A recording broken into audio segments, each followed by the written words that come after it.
Sapien. Hey, Dr. Gary, we're back for another Sapien podcast. What's going on in LA? Body and spirit. It's good out here. Weather's good today. Excited to be back with you on the Sapien podcast, Brian. Awesome stuff. We're going to do a quick one. We'll briefly just talk about our company's Nose to Tail and Evolve Healthcare. Check out Gary at evolvehealthcare.com. You can book with him remotely or see him in person if you're in LA. Yeah, and check out nosetotatail.org. You guys have heard it before. Amazing regenerative farmers supporting Brian, providing you guys the highest quality meat and other fun products that you guys have to check out on the website. There's got seasonings and dips and skin products. It's really great stuff. We got it all. So also we have the Sapien Tribe, which we forget to talk about a lot, but we have a whole community we're building there. We have kind of a private site going on. You know, social media sites are terrible these days, censorship, all this stuff. We have our own site where we can do whatever we want. And we're doing a live Zoom call. I'm doing one tomorrow when this episode comes out. I'm doing it Wednesday, February 4th. You can join me live and we just hang out and talk. And then we also have the program. We spent so long putting together the program. We made this whole video series. We wrote out all this content. We have a health coach that helps you along the way. So you can go to sapien.org and find about our program. Absolutely. Join the tribe. Reach out to us directly. And I think if anyone has anyone that they want to put onto this kind of lifestyle, I think the Sapien program is a great way to educate someone or educate yourself more deeply on the kind of lifestyle practices Brian and I preach. That's a good point. It's really good for new people. If you've listened to every single Peak Human episode and every Sapien episode, then maybe it's not for you, but maybe it is because we'll get your back. We have the health coach. We'll keep you accountable. So that's enough about that. We're going to do a quick episode today about acute stress versus chronic stress, right? And super important distinction. Dr. Gary talks a lot about this with patients.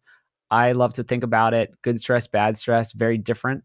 And I do a Substack. So it's just an easy blogging platform that also emails it out to you. So you can subscribe to that. It's foodlies.substack.com. Just search for that. And I'm going to do a Substack on this topic. So it's good stress, bad stress. And I wanted to have Dr. Gary give his take on it. And then I'll include that in my Substack video. And I'm writing up a whole article about it. So I spend a lot of time doing this. Actually, it takes quite a while to write it all out and edit the video and oh man, it's a thing. Yeah. It's a whole thing. But I like putting it out and people are responding well to it. And let's hear from Dr. Gary. What is the difference between acute stress and chronic stress? Yeah, so acute stress versus chronic stress is something I talk about with almost all of my patients. Chronic stress I like to describe as things that make you unhealthy, things that press your body, press your immune system in a negative way. There's many chronic stressors in the world, from just the stress of life, financial stressors, worries about health, worries about, family and relationships, to the chronic stress that you might put on your body by eating really bad foods every day, eating too frequently every day, working out too hard, running too hard. I think that chronic stress is anything that is going to break your body down and not make you stronger. And that's important to think about because some of the things I mentioned, including going for a run, you can strategically run, you can do sprints, you can really run within your body's limitations and you can build yourself. But if you overdo it, if you go too hard, you can hurt yourself, you can have injuries. And that's a good way to think about chronic stress. The most important thing to think about is acute stressors. So acute stressors are things that you do on the daily that will make your body stronger. But how does it do that? It improves your hormone function. It activates hormones to make you stronger.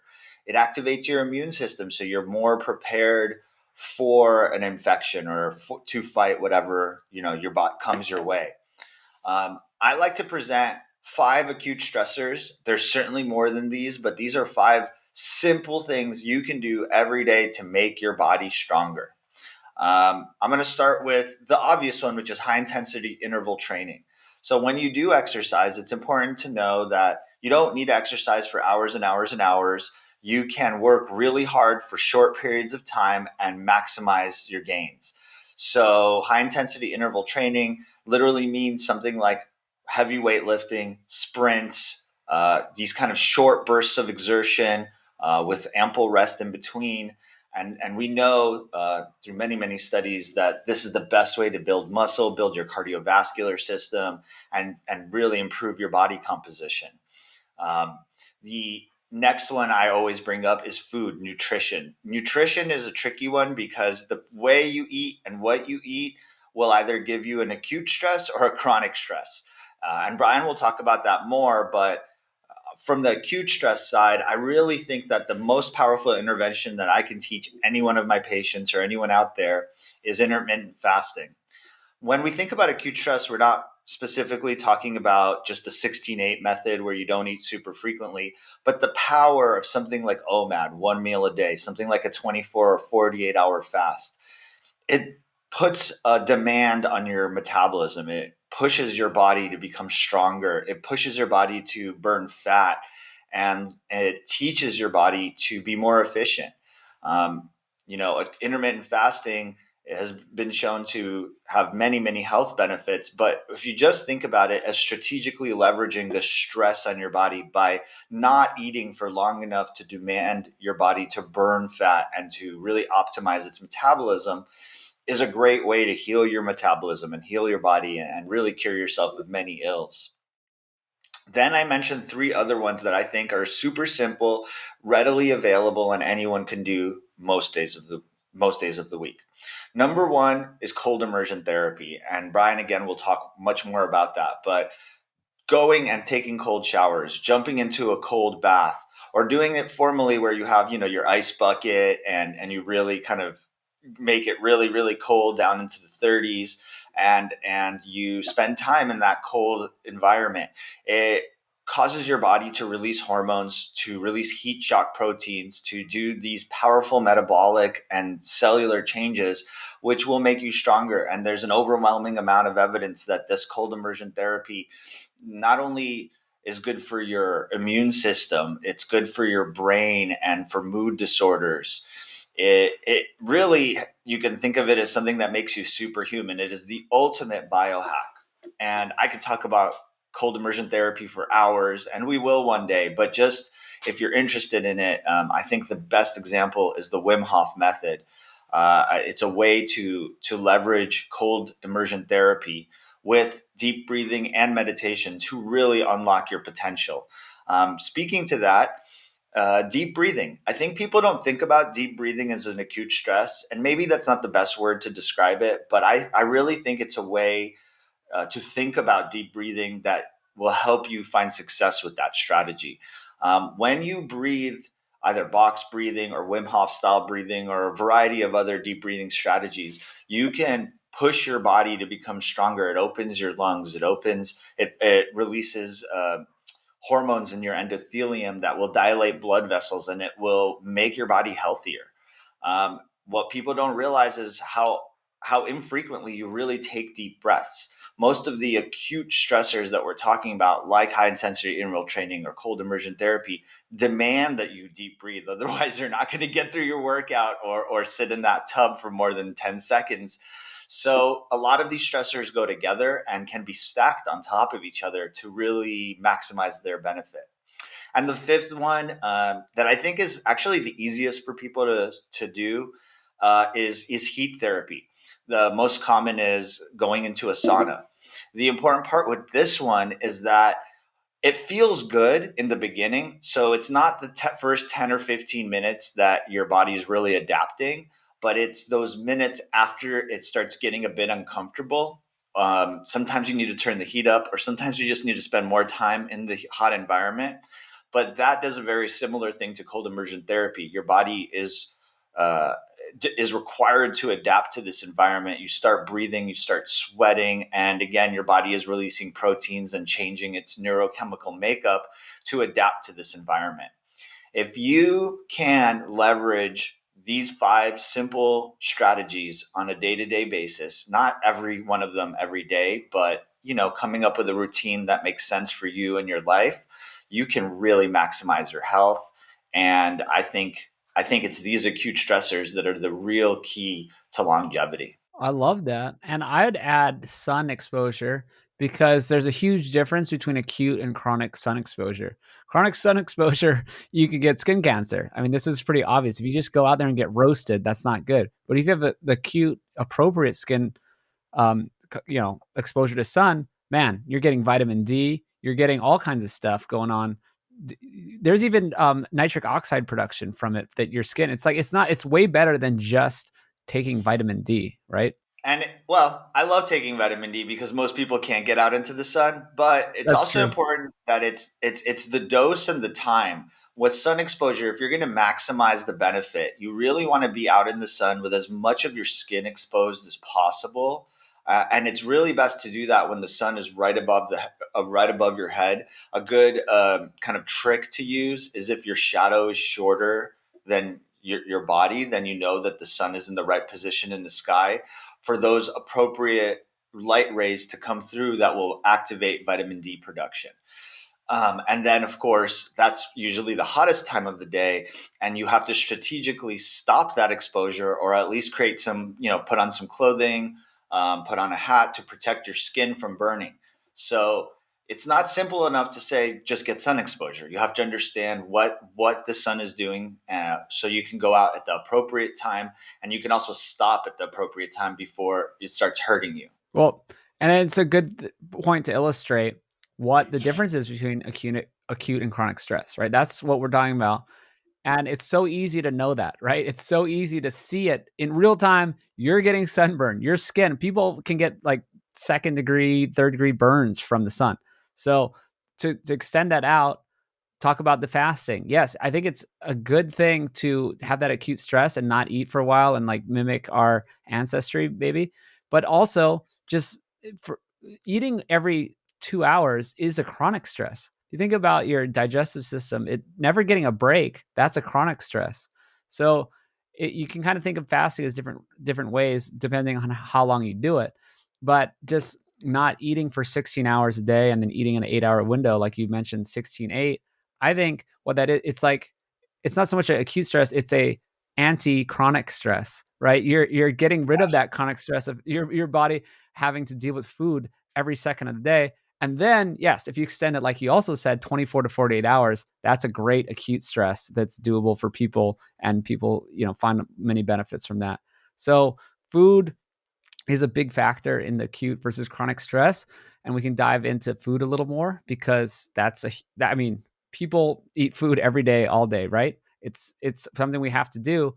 So you have to be wary of it because the different foods you eat have vastly different results in your body, right? And so we'll talk about blood sugar, right? That's a good one, acute versus chronic. If you have Okay, I'll use extreme example. Hunter gatherers. You find in the summer they find a honey pot and they drink like a liter of honey. That's the famous the Hadza. They observe them drinking a whole liter of honey. Yeah, that was like a couple times per year when they found it, and when they had enough and they gorged on it. That's an acute stress.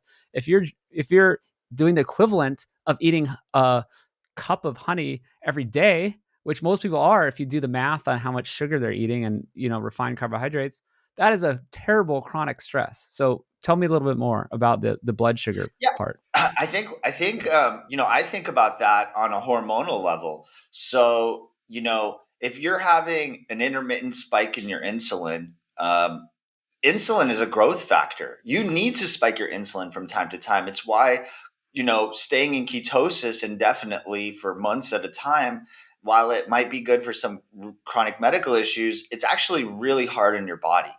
And it doesn't allow for those moments of insulin spiking that really lets you grow, get stronger, and adapt. So insulin is not this terrible thing, oh my God, I have to keep my insulin down all the time. That's not the way to think about it. It's you want it to spike strategically. Sometimes after a hard workout, you have to have some carbohydrates and sugar after that meal, and protein, of course. But just the idea being that if you just stay in a very, very low carbohydrate state, you're not going to get maximum gains if like your goal is building up muscle. So using that example. So, you know, when you're eating that honey every day, like you said, right? Now you're spiking your insulin all the time. And what happens is that insulin stays high, it stops going down to baseline levels. Now, that persistent elevation in insulin is a huge stressor on the body. That causes insulin resistance and is probably the root cause on a biochemical level of all metabolic disease that we see. It causes inflammation in the endothelium of your blood vessels, which leads to cardiovascular disease. It leads to toxicity of the nerves and the blood vessels peripherally from the high insulin and high blood sugars circulating around your blood, in your blood.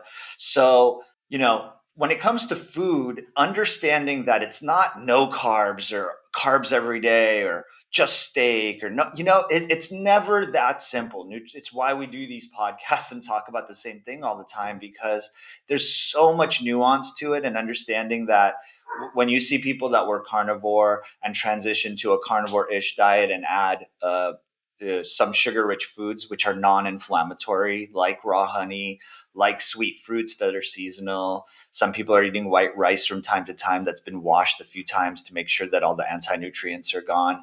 These are ways to optimize your hormone system and create appropriate stress response.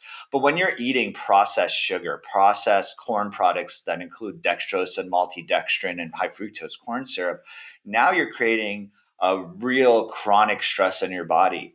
And maybe from time to time, a few times a year, you can tolerate that if you're metabolically healthy. And maybe that's even good because it creates this hormesis response. But when you're doing it every day, or worse off, when you're standard American diet doing it 3 or 5 times a day, now you're in the world of chronic stress and it's breaking you down and making you sicker. I love it, man. That's perfect because I wasn't saying you couldn't eat honey every day as an example. I mean, I said a cup of honey, but Right. that cup represents, say, 5 doses of sugar, refined grains, whatever, throughout the day. Constant, constant. So a big thing is frequency. Well, that's kind of this whole discussion is the difference between acute and chronic stress is frequency, basically, right? So frequency of these carb intake is what I'm really interested in these days. And guys like Dr. Ted Naiman have said it all along. It's carb frequency. He's never been like against carbs. He's kind of just like trying to find that balance of protein to energy, right?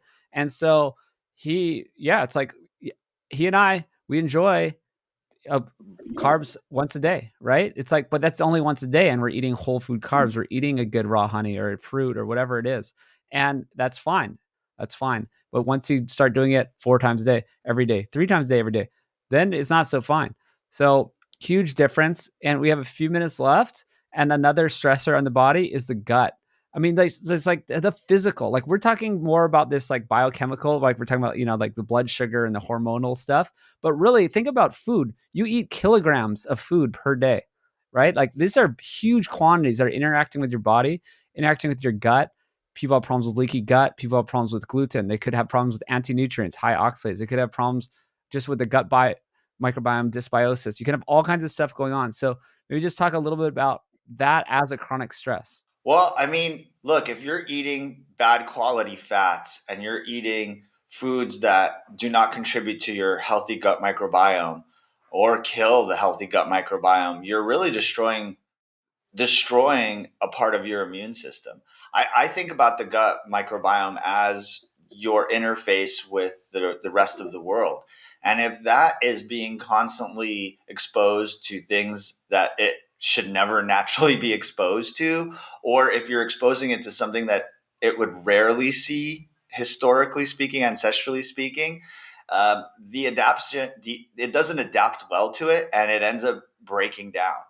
That inflammation, that gut breakdown, um, ultimately leads to so much of the disease, especially the autoimmune diseases that we see. And again, this is theoretical on some level, a lot of like bench research guiding these ideas. But especially when you're eating these seed oils, it's certainly contributing in a negative way to the membranes of the cells in your gut.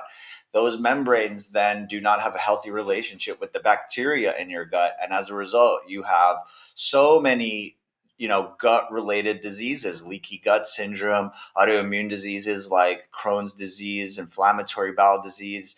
irritable bowel syndrome, which is a syndrome of diarrhea and constipation, which no one can figure out and they just throw drugs at. All of this comes from an inflammation and a chronic stress on your gut linings. I think about it the same as coronary artery disease. When you have that hyperinsulinemia, the high insulin levels and the high blood sugars, it creates this stress on the endothelium, the lining of your blood vessels. And the result is plaques, unhealthy plaques in your blood vessels, which will eventually obstruct and you'll have a heart attack. These inflammations, whether it's in your lung lining, your gut lining, your blood vessel lining, and probably the lining of your brain, leading to psychiatric issues and ultimately dementia. These are all a result of chronic stress induced by toxic foods or foods that we should not see frequently and we're consuming too frequently, and you become ill. And everyone wants to use pills. Everyone wants to come up with some supplement or some hack to get around this. There is no supplement. There is no trick. It's understanding what is real food, how frequently certain foods should be consumed and certain foods shouldn't be consumed. And by leveraging a really thoughtful approach to nutrition, you could decrease the chronic stress burden on your body and really heal yourself. That's it. You did it well, my man. Man, so much we could go into, but I feel you. You want to wrap up. There's just a thought in my mind as go you guys for it. as you guys are listening to this. Just remember that me and Brian are obsessed with nutrition, so we use that as the main topic. But every one of those stressors out there can be thought of in the same way. Like if you're sick and depleted, you should not jump into a ice cold bath. That is not a good idea. So there's a time and a place for this stuff, right? If you've never done a cold bath before and you go in there and try to sit there for 5 minutes, you might lock up and have muscle spasms and get very, very uncomfortable. If you don't teach yourself how to deep breathe through a cold or a hot immersion session, you're not going to feel good after. If you're not well hydrated before you jump in the sauna, you're going to get dehydrated and get headaches and feel like crap. So every one of these acute stressors, you have to understand how they work and you have to understand how to use them correctly to gain the benefits. Because if you don't, they end up being chronic stressors and are deleterious to your health. So it's very, very important that if you're interested in this stuff, learn from us, learn from Wim Hof, learn from amazing doctors and healers around the world so that you're not going into it blindly. We're not suggesting a fad. I'm going to take a cold shower every day sort of thing. I want you to understand why and how to do it appropriately. And then you will find the overwhelming power of this stuff. Good message. It kind of goes to ancestral hacking versus biohacking, which is another Substack and article and video I'm going to make.